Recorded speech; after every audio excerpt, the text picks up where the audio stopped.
Welcome, everyone. This is SatiSeva, and this particular sentiment of metta reads, "May you remember that you inspire. May you remember that you inspire."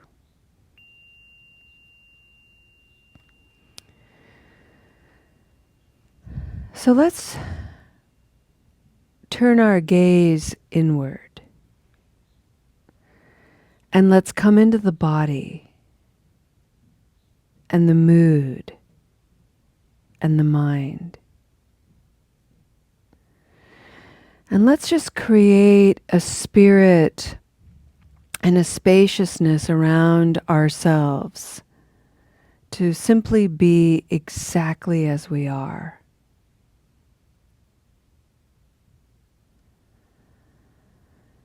Maybe in this moment you're feeling irritable. Maybe in this moment you're feeling sleepy. Maybe in this moment you're noticing that you're a little hungry. Just creating a friendly acceptance of yourself exactly as you are. And in doing so, creating a space for the sentiment of loving kindness today, which is, may you remember, you inspire.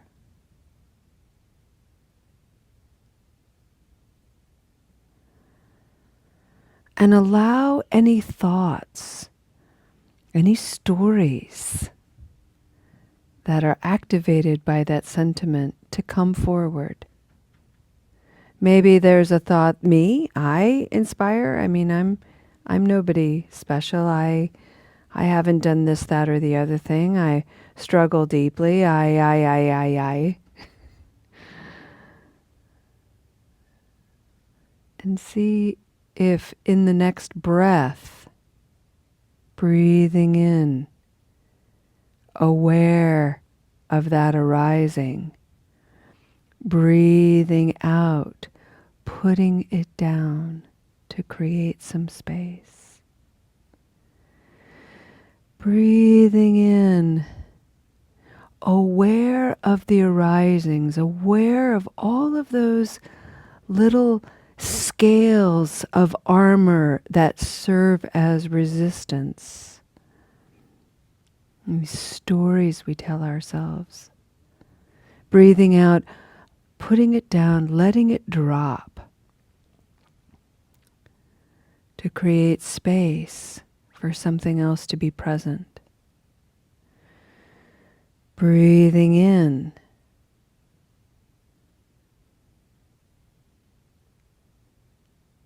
Breathing out.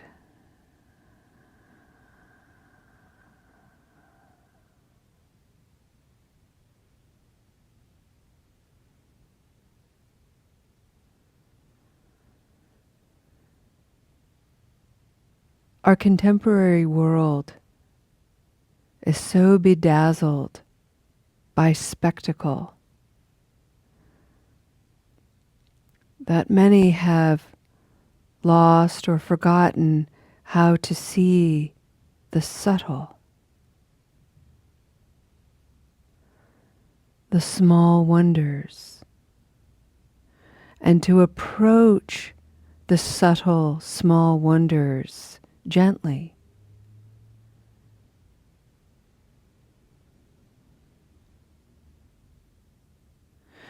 And so to encourage the receptivity of I inspire,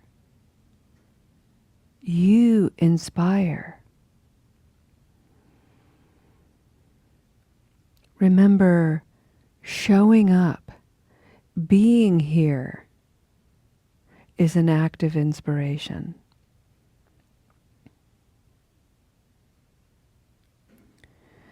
Collectively, our psyches together, we're energetically practicing. It's an extraordinary thing. Most people don't prioritize this time.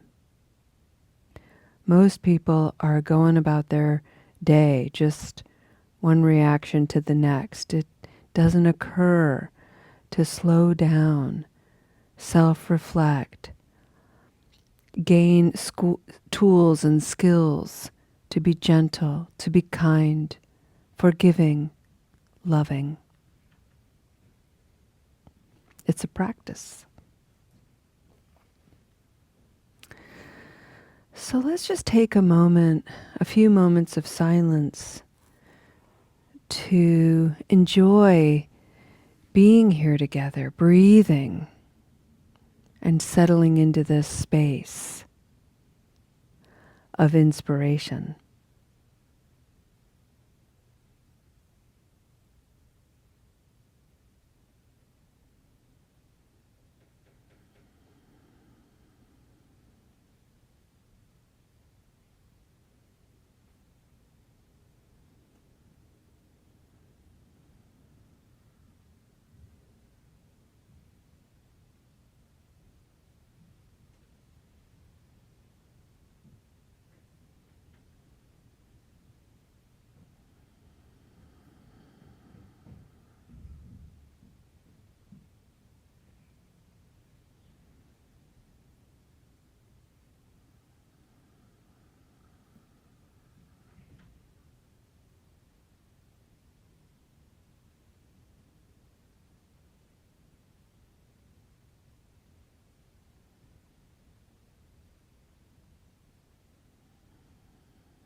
Friends, we are gathered today to experience and explore the mindfulness practices of SatiSeva. And SatiSeva is an affinity group associated with Recovery Dharma, and it was born out of Recovery Dharma, out of these Buddhist inspired practices and principles to address a need for support people who have loved ones with substance use disorders. But as this practice and as these mindfulness practices were evolving and growing, I realized that everybody who's in recovery is also a support person. And we all benefit from learning how to be more supportive to each other, and by extension supportive to ourselves, and in all the ways that I'm supporting myself, I can by extension offer that to others. It's such an action of mutuality. Not only that, but I realize that in the realm of recovery, there's so little opportunity for people to come together and practice, and for people to recognize that negative habit energy is universal. Some people experience it in the misuse of drugs or alcohol. Other people experience it with ruminating thoughts. Somebody else might have a negative relationship to food, either overeating or undereating, and so on. Negative habit energy is universal. And so, why not come together and practice mindfulness together? Why not come together and learn how to heal together? There are 16 mindfulness practices, and they are divided into 3 sections. The first are the spiritual practices, the second are the body practices, and the third are the mind practices. And I arranged this global practice very specifically to flip the mind, body, spirit to be spirit, body, mind, because it seems to me that many of us don't have much access to spirit because we live so predominantly in the mind. And I know, at least for me, that's true. And so I wanted to set the foundation for my practice as a spiritual one. I want everything I do with my body and my mind to be informed by my spirit, to be anchored in my spirit, to find refuge, solace, security in my spirit. There are 5 practices: awareness, openness, space, ambivalence, and acceptance. We are currently exploring the mindfulness practice of ambivalence.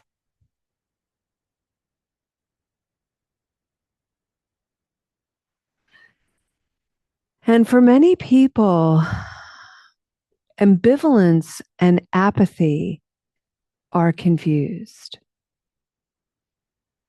And so I really wanted to make an effort to really bring into full definition what ambivalence actually is and how it manifests in our life and what it's actually encouraging us to do. The number one take-home message about ambivalence is when it arises and you feel that, God, it's so hard to care about this right now. I'm so frustrated. I'm so over it. Whenever you're having those feelings and you're tiptoeing around the apathetic expression of, I just can't care, I just don't care, that is a profound indication that the mind and body need a break. Ambivalence is our body's signal, the spirit's signal to take a break. We've been working really hard. In fact, we've been grinding. We've been mindlessly chewing on a piece of gum that lost its flavor long ago. Time to spit it out. We've been working at it, chipping at it, doing it, thinking, ruminating, to try to stay in control, to try to urge, we'll figure it out. If I just keep on pushing through, I keep on going, I just growl my way through, I'll have it all sorted. I'll have it figured out because I gotta do that. I gotta do that right now. Ambivalence says, no, stop, take a break, find something else to do. Sometimes the more you go after something, it's almost like digging a hole in the sand. and the water keeps coming. And if you keep digging at it, keep digging at it, keep digging at it, the hope is that the water will eventually go out, but it's not. It just keeps making it worse. Ambivalence says, stop, walk away, do something else. Easier said than done.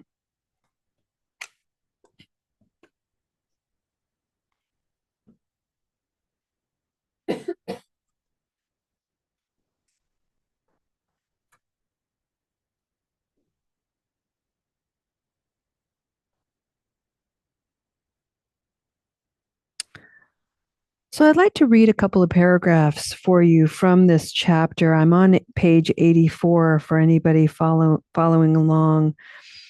And I'm going to bring this particular concept right into something very real that happens for people in recovery. Whether it's yourself or you're witnessing somebody in recovery, or whether you have a loved one in recovery, it has to do with early sobriety. And it doesn't matter if this is the first time you've had early sobriety or the 20th time. It's just that tender, tender place, that fragile place, and how to look at it and be with it. So let's pretend our loved one has 10 days of sobriety. We may feel edgy and on the lookout for a recurrence. We lose sleep over it. Irritability creeps in. We obsessively check on them, both literally and figuratively. We might even hate ourselves a little bit for not being more relaxed and trusting in the process. We do not know how to be confident in the moment because the fear of everything falling apart. Again, the other shoe fell once before. There's no guarantee it won't happen again.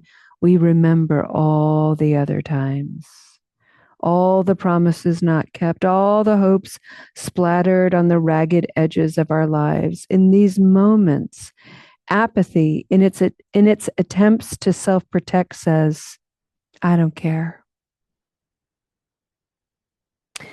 This is the tightness I reference. It is both real and true. Yet the truth is, we care deeply. Otherwise, we wouldn't engage with all that fuss.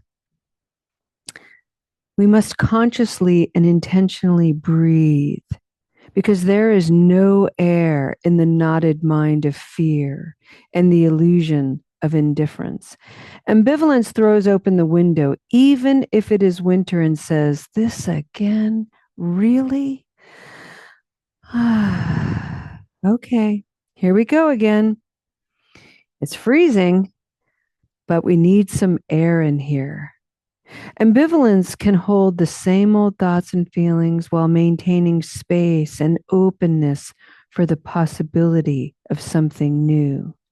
Apathy cannot see options. I love someone who tried to quit smoking cigarettes at least a dozen times. In reality, it was probably over 20 times over several years.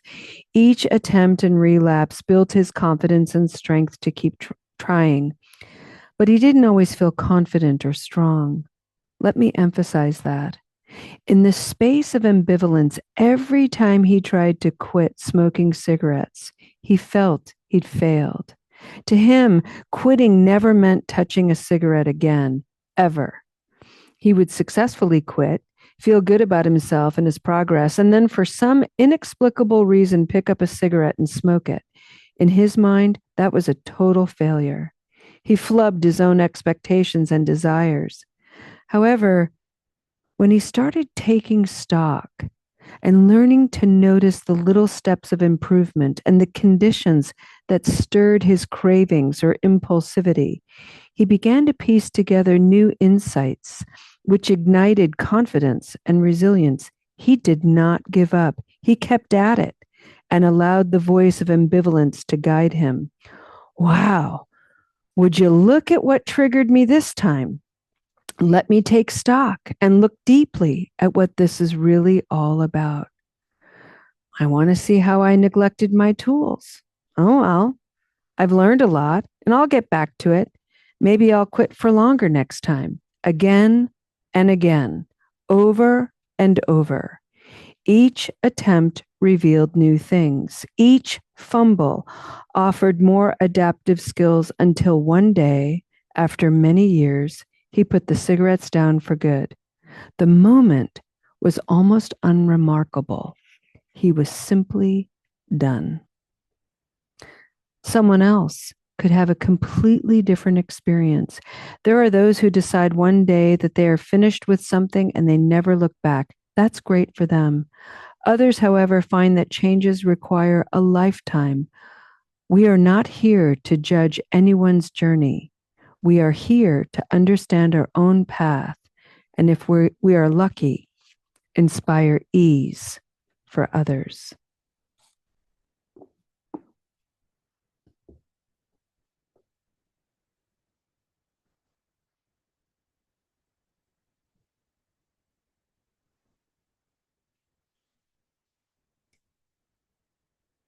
I really love this section.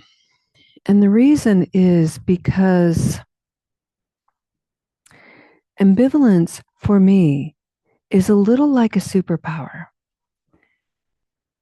And it's kind of an awkward superpower. It's a quirky, geeky superpower for me. And it enables me to challenge things, thoughts, stories, attitudes that I've adopted without even thinking about it. I've just drank the Kool-Aid, you know? I just took it in and didn't even think about it. In fact, what I did was I assumed that someone else out there in the world had authority over my mind and my perspective and my life, even. And so I just took their word for it. And I know where this comes from. You know, I was raised in a religious environment that told me to question or to doubt was to not be particularly faithful. And that had to be intensely challenged and unlearned over time. Because to question, to doubt, to be critical in my thinking has led me to illumination, confidence, clarity. It actually has allowed me a deeper sense of trust because I'm not just taking someone's word for it, I'm taking my experience for it.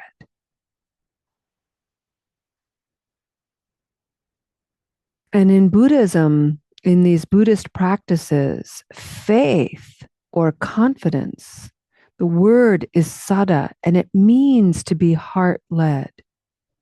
It means to trust one's inner knowing. Sati means mindfulness, but it also means to remember. So, whenever we come into the presence of mindfulness, whenever we're in a situation where we create the conditions to reflect, to really allow the heart its voice, it enables us to remember we have agency, we have power, we have intelligence, we have goodness, we have an incorruptible wisdom that has been with us since beginningless time. And so I can remember this, and I can, with a state of ambivalence, go to these concepts and these thoughts that I've just adopted and question them. Why do I believe that? Was that true for me at one time and is no longer true? What's true for me now?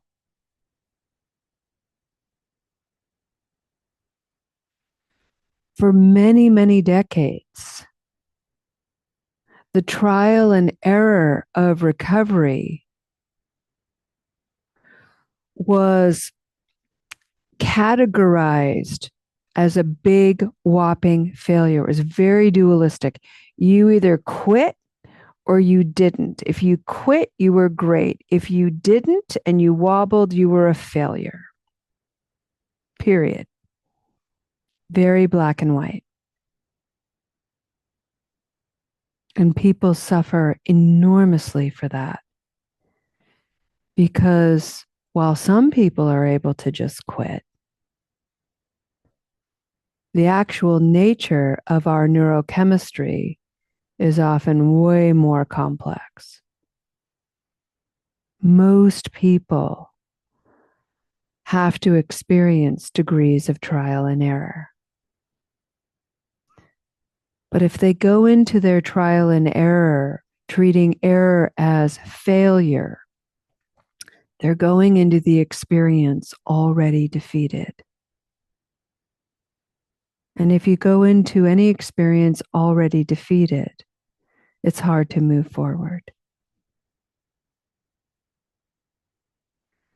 Ambivalence is an attitude, if you will, that's like a shoulder shrug. It's not an excuse. It's not a bypass. It's not looking at a recurrence and saying, well, it's no big deal. It is a big deal. It is a big deal. For some people, a recurrence could have horrible and tragic consequences. So we have to treat recurrences with a great deal of respect, humility.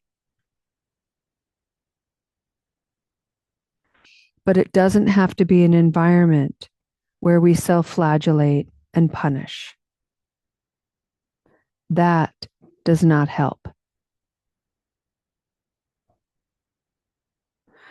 So with ambivalence, we can say, okay, I just impulsively answered this craving, fell right into it. All right. Now what am I going to do? Now what am I going to do? Am I going to give up? Am I going to keep giving in? Am I going to make excuses? Am I going to beat myself up?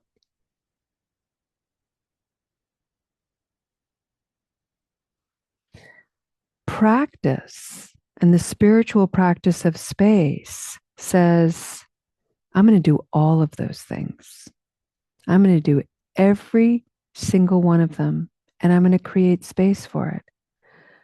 I'm going to look at the way I make excuses and try to self-protect and go in down that familiar habit energy. I'm going to look at all the ways I'm learning stuff and growing. I'm going to review all of the conditions of my impulsivity. I'm going to look at the feeling in my body of what it means to wallow and give up and feel sorry for myself. I'm also going to make space for leniency and forgiveness. This is hard, and I can do hard things.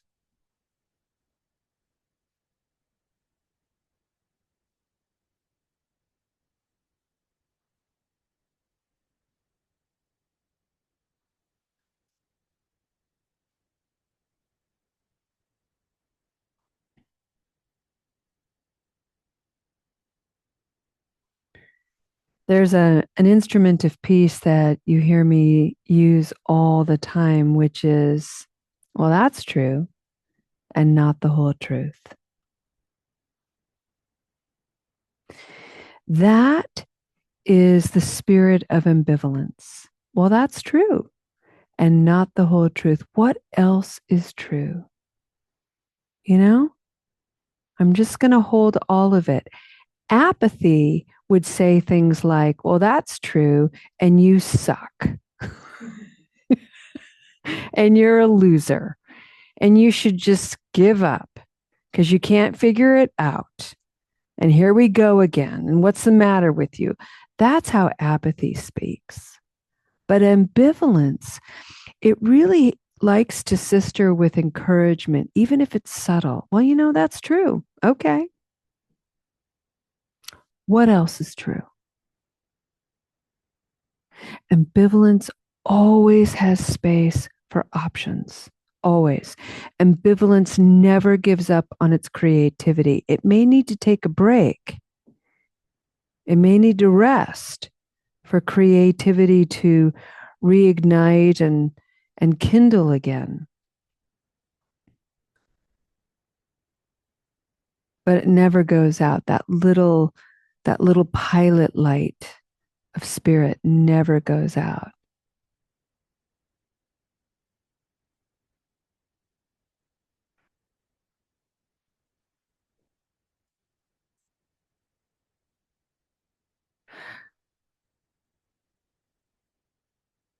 Why is this important to talk about in terms of recurrence?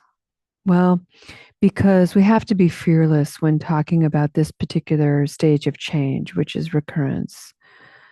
Um, and we have to reimagine how we treat ourselves and how we treat one another when we're on the edge of a recurrence or when we fall into recurrence.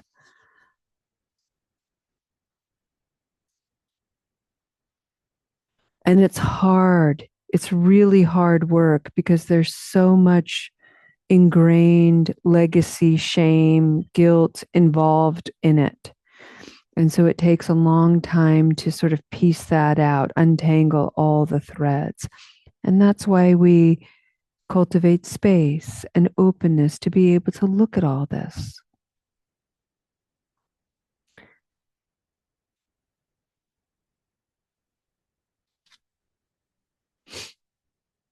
And so I'd like to, for the next few minutes of silence, I'd like to just play with a scenario and encourage a scenario to come alive in you and really make this personal, make this your own. But it's that state that we all experience of craving, whether it's craving your habit energy, a particular substance, sugar, doom scrolling, whatever it is. And there's usually a moment before that craving is acted upon. Like a craving arises for me. And then there's this moment. Sometimes it's a blink of an eye. Sometimes it's a little bit longer between that and then the impulsive reaction, the impulsive reaching and grasping for whatever it is. And even in the reaching and the grasping, if I can slow that down enough to go, what am I doing? What am I doing? What am I doing? Do I want to be doing this? Julia, Julia, darling, come on back. Remember, remember, breathe, breathe. Do something else, anything else. Shake your body, shake your hands, nod, walk away, walk around, brush your teeth. The point is, I'm not treating it with fear or panic or judgment. I'm addressing this happening with this, oh, here we go again. I know this familiar craving. Discernment. What am I going to do with this? How do I want to be? Slow it down. Breathe into it. I can do hard things. I don't like this. I can sit with things I don't like. I can be with things I don't like. I can breathe. I don't like this. And I'm okay. My point is, friends, there are so many options afforded to us when we can slow the whole process down, when we can infuse our arisings, our cravings with a little bit of ambivalence, a little bit of openness to just take a break from the energy of it, from the propulsion of it. Slow it down, open it up. Don't have to figure it all out. Just do something different. And you're limited only by your imagination. So, together, let's just breathe. Invite a memory of a craving.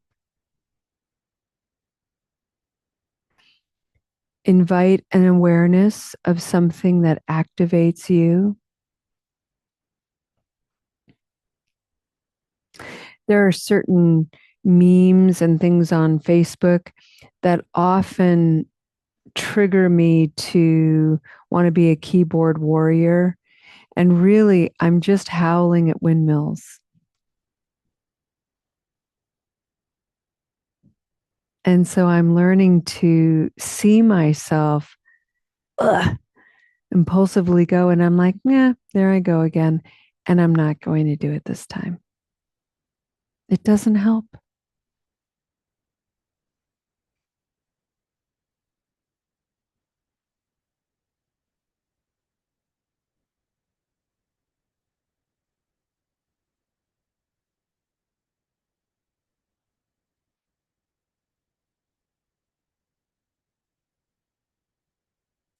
Slow it down.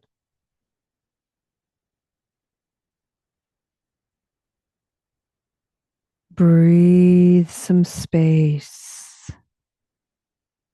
Open up your options. Be aware of everything. Stay light.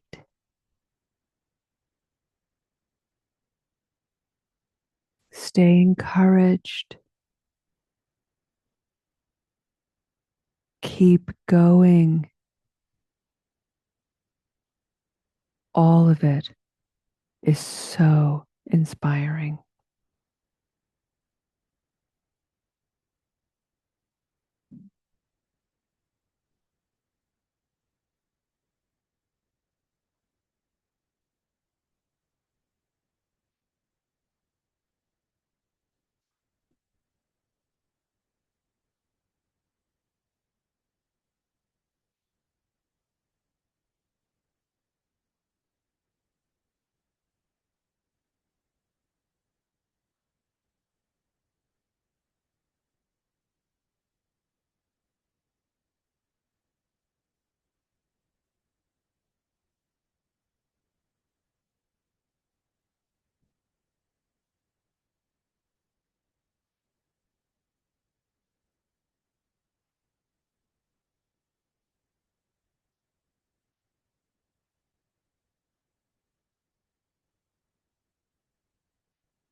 we're going to do just a little bit of integration and then a dedication of merit. And one of the things I want to bring forward that's very specific to the journey of recovery is offering a little bit of ambivalence, just an attitude of meh, toward some of our negative habit energy. So today we heard about the very common replacement, neurochemical replacement of alcohol to sugar.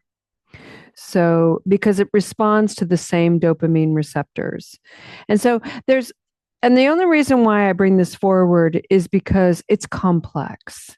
There's so much going on with the brain than just our attitude, just our sense of morality or our personal will.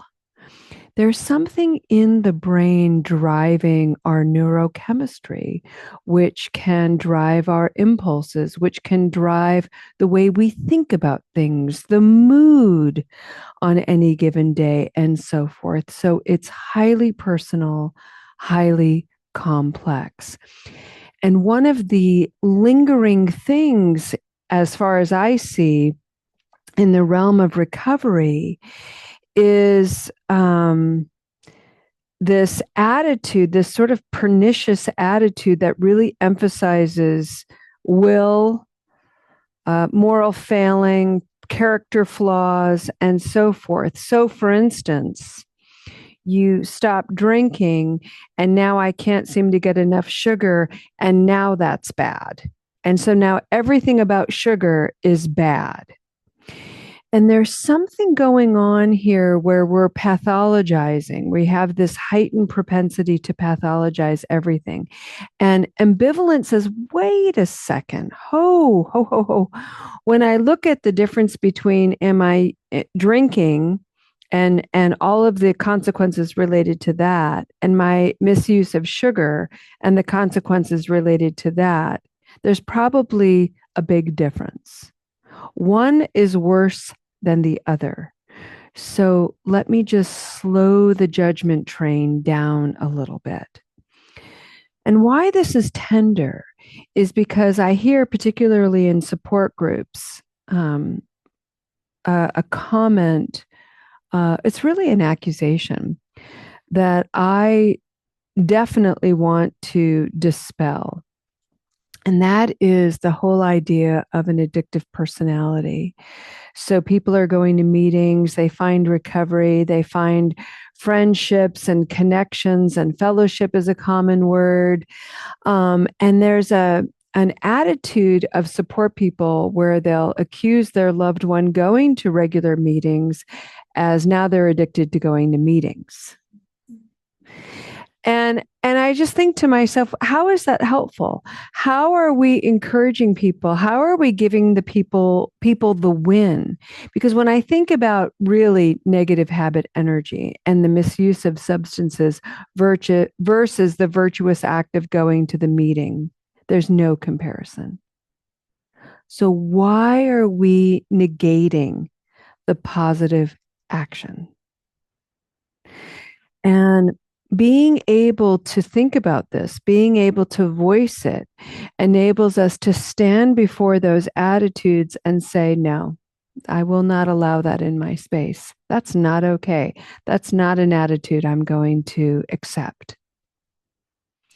And having a little ambivalence about it can help before we make that stronger plea, put up that stronger boundary, because it gets in and we think about it and we work with it. And so just be aware that there is something going on in our collective consciousness that is really working to pathologize the very things about us that make us unique, interesting, curious, and they might not be all bad. And in fact, they might be promoting this novel and false idea of perfection. And that's something we ought to discourage. All right. So, friends, we meet tomorrow morning at 9 a.m. for morning meditation. If you'd like to join us, it's Monday morning meditations for spiritual well being. We meet online only. You can register for that. You can also just receive the recordings if that's something that you want to do. And we meet for Recovery Dharma at 6 p.m. If you don't have a copy of this book, you can order it through Soul Center and through other suppliers like bookshop.org. I'll sign you a copy. Unfortunately, I can't send them overseas because the postage is just really cost prohibitive. It costs like $80 to mail. It's crazy. It's so silly. So you'll have to order it some other way. Please check out the recordings. Please check out the website. On August 8th, we're having a Reiki, Lion's Portal Reiki sound bath if you want to check that out. I know it's very nice. Vicky's like, ooh, they're very nice. We offer it in person and online. If you want to join us in person, hurry up and register. They tend to sell out, and this one only has 2 or 3 spots left. Let's go ahead, friends, and end our practice with a dedication of merit. And I'd like to return to the sentiment of metta. May you remember that you inspire.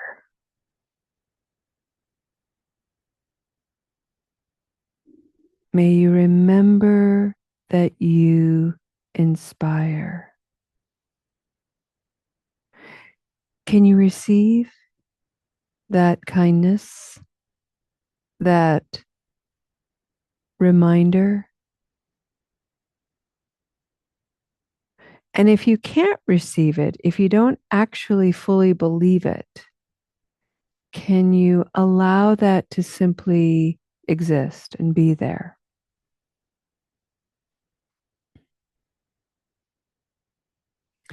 Remember, friends, that inspiration comes in so many ways, quiet and loud, grinding and soft and gentle. It's not a matter of one or the other. It's a matter of simply observing, what do I need in the moment? What's going to serve me? What's going to inspire me? How can I take that and then share it and inspire others? It's a lifelong practice. Today, I encourage you to go into your day.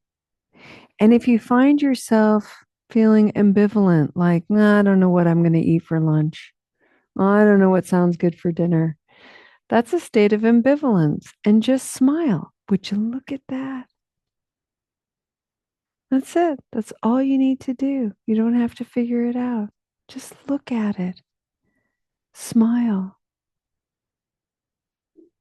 Bring in some ease.